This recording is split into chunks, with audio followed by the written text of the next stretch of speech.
কতগুলো কাজ সম্পর্কে যে এগুলো কি বেদাত, সে পর্যায়ে আমরা আপনার দুটি প্রশ্নের জবাব দিয়েছি। আপনার তৃতীয় বিষয়টি ছিল এরকম, মৃত ব্যক্তিকে মরহুম মরহুমা বলা কি বেদাত? মৃত ব্যক্তিকে মারহুম অথবা মারহুমা বলা এটা না, এটা শাব্দিকভাবে বেদাত হয় না, তবে এই শব্দটি মানে ব্যবহার করাটা উচিত না।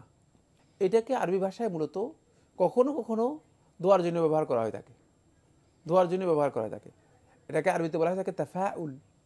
তাফাউল কাকে বলা হয়? তাফাউল হচ্ছে মানে আশাবাদ ব্যক্ত করা, রহমতের আশা থাকা। মানে মারহুম বলার উদ্দেশ্য হচ্ছে সে রহমত পেয়ে গিয়েছে, ব্যাপারটা এমন নয়।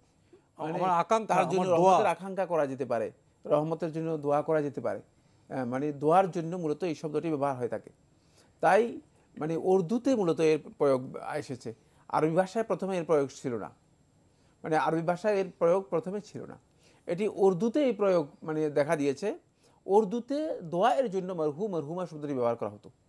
মানে কারো মৃত্যুর পরে মানে তার রহমতের জন্য দোয়া করার জন্য বলা হতো যে মারহুম ফুলান, মরহুম আব্দুল আজিজ, মরহুম আব্দুল করিম। মানে মারহুমের উদ্দেশ্য হচ্ছে মূলত তার উপর আল্লাহ তার রহমত করুক, মানে যার উপর রহমত করার আশা করা যায়, মানে এই ধরনের একটা বিষয় এখানে মূলত এই ধরনের প্রয়োগ ব্যবহার করা হয়েছে।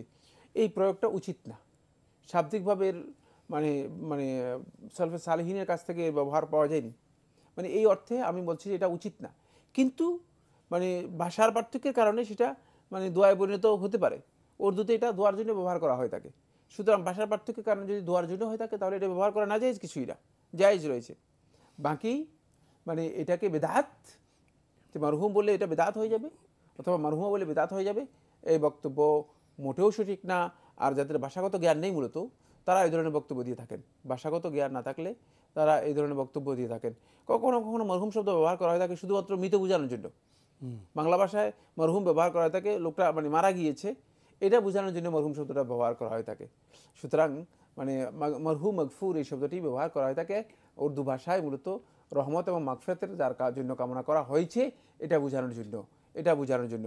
বাকি এই বিষয় সম্পর্কে ভাষার জ্ঞান না থাকলে আমরা আসলে মানে বিভিন্ন ধরনের বিকৃত অর্থ নিজেরা নিয়ে মানে এটাকে আমরা বিকৃত ব্যাখ্যায় পরিণত করিনি এবং সেটাকে বেদাতে রূপান্তরিত করিনি।